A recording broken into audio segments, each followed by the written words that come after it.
Ya memang begitu ya gaya dari seorang Gubernur Deddy Mulyadi. Nah, apakah pegiat media sosial harus juga mengomentari hal ini, bagaimana melihat gaya dari seorang Deddy Mulyadi? Ini pencitraan atau bagaimana Mas Eko? Sudah nyala? Monggo silakan. Udah nyala Kang? Sudah subscribe, comment and like belum nih? KDM channel. Iya, sebagai pegiat media sosial atau teman-teman yang main media sosial, kita pasti terhibur dengan YouTube-nya Kang Deddy kan. Agak mirip-mirip Baim Wong gitu, ada nangis-nangisnya, ada apa kan. Itu hiburan buat kita. Tapi tentu saja bagi kita masyarakat, seorang gubernur fungsinya jangan sampai sama dengan Baim Wong dong. Dia harus lebih, karena itu kita memilih dia sebagai gubernur.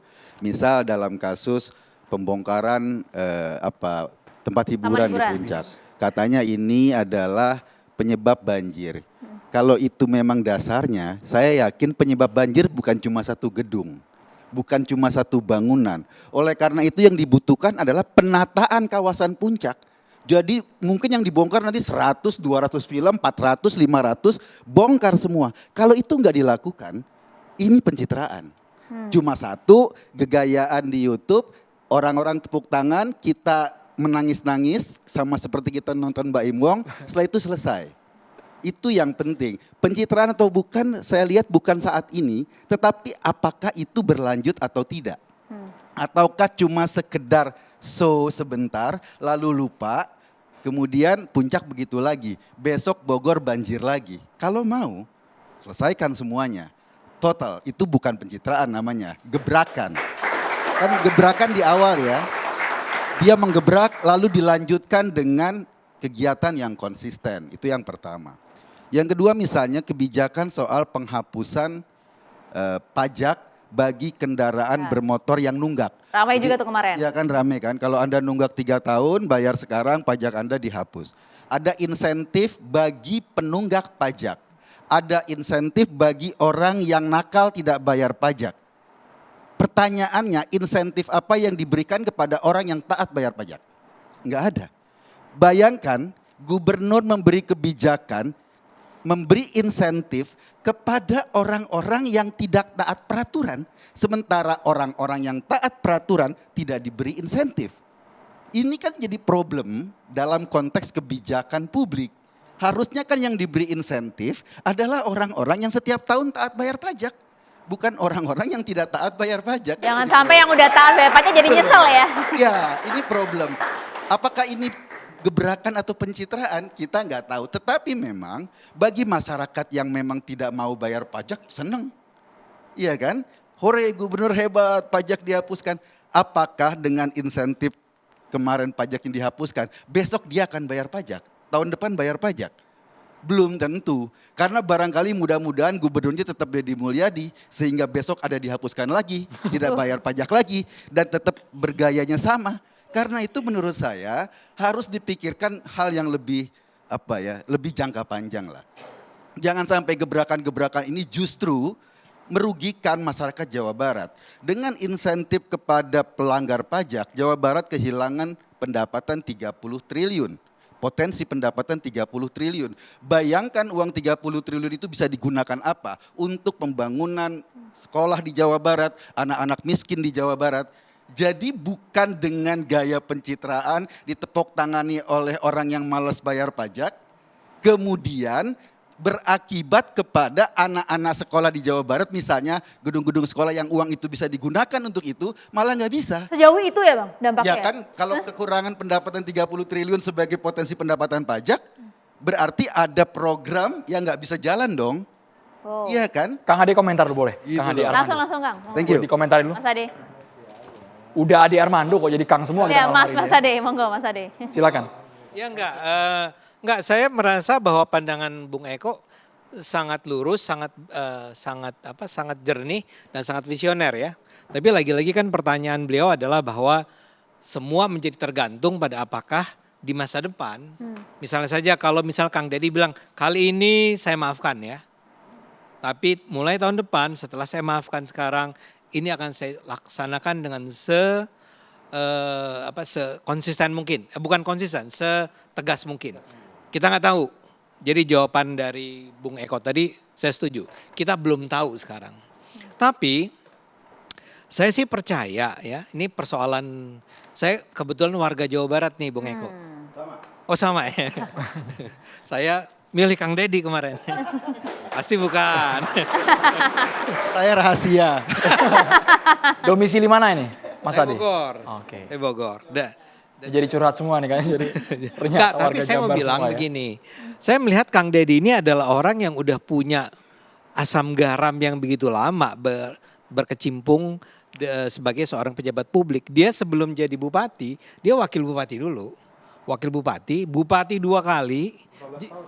15 tahun jadi anggota DPR, sekarang menjadi gubernur.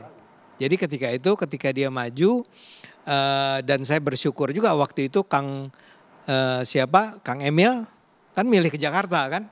Jadi dia bisa maju di Jawa Barat dan jadinya menang. Menangnya dengan angka yang luar biasa kan. 66%. 66%. Nah, saya merasa itu adalah cerminan dari betapa masyarakat percaya pada Kang Deddy. Nah, saya melihat Kang Deddy ini memang bukan tipe orang yang sekedar melakukan gebrakan tanpa dasar. Misalnya kembali ke pembicaraan tentang apakah ada aturan mengenai pelarangan study tour. Ada ternyata. Ternyata ada ya. Ini saya lihat dari, wah ini hilang lagi nih. Surat edaran Surat edaran. nomor 64 garis miring PK 01 Kesra tentang study tour pada satuan pendidikan yang ditandatangani oleh pejabat atau PJ Gubernur Jawa Barat B. Mahmudin tertanggal 8 Mei 2024. Jadi sebelum tindakan eksekusi yang dilakukan terhadap Kang Deddy Mulyadi, ya kan sudah ada aturannya. Sudah ada. Jadi ya gimana Kang Tony? ya. Bisa ditarik ini lagi? Sabar. Bang Enggak, Endar. beliau, Mas Ade belum kelar nih, Mas Ade belum kelar. Sabar. Enggak, saya Mas Ade. enggak, sekarang kita harus apresiasi ya, Kang Tony itu Bertanya mempertanyakan tadi, ya. ada enggak aturannya ya. Kebetulan dengan cepat bisa ditemukan ada aturannya. Sebagai orang Jawa Barat saya juga ingat bahwa sebetulnya sebelum Kang Deddy jadi gubernur sudah keluar karena waktu itu kekhawatirannya adalah soal kecelakaan ya. Dan betul Anda katakan lagi ada kaitannya dengan betapa biaya yang dikeluarkan oleh para orang tua. Jadi anyway saya mau bilang bahwa aturannya ada.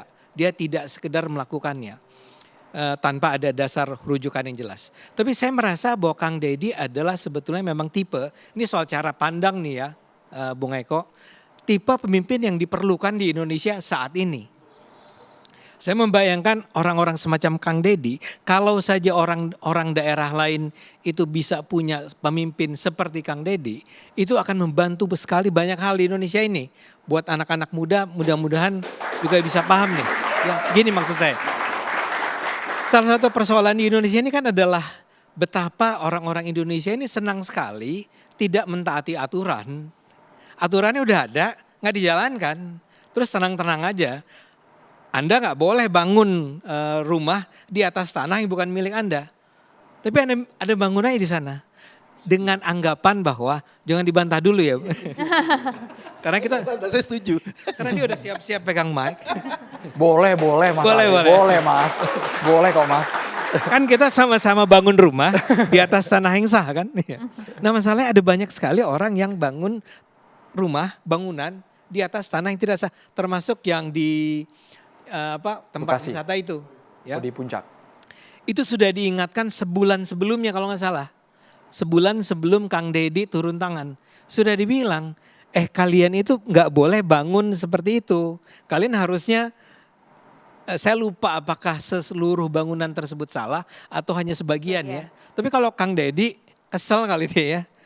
Udah disuruh berhenti bangun, tetap dibangun dan tetap dibuka dan pengunjungnya berlimpah. Maka dia merasa harus datang untuk mengatakan, ya udah bubarin aja lah ini. Ya. Itu memang bukan gaya Indonesia. Ya, di Indonesia di dalam budaya kita kan sama-sama orang FISIP nih. Itu ada yang namanya high context culture sama low context culture. Kalau high context culture tuh maaf Mas, ini tolong ini muter-muter jalannya ujungnya adalah pinjem duit gitu. Misalnya. Kalau saya low context, saya datang, "Bang, saya lagi susah nih. Bantulah," gitu ya. Kang Deddy itu levelnya kayak gitu. Tanpa basa-basi. Tanpa basa-basi, apakah itu pencitraan atau bukan itu soal lain ya. Itu dia. Tapi nanti dulu dong, nanti ini jangan langsung ke Belum ini, enggak. Biar langsung ditanggapi boleh lah Ya, ya, Mas ya. Ade. Gerakan tangan ini pegel Mas, pegel. Cuma gini doang. Saya mau bilang bahwa lihat contoh-contoh videonya Kang Deddy di TikTok. Pernah nonton nggak? Kan marah-marahnya tuh misalnya yang saya sangat suka dia datang sama orang yang jualan minuman keras dan obat. Ya, pernah lihat itu kan? Sambil dipraktekin dong Mas Ade.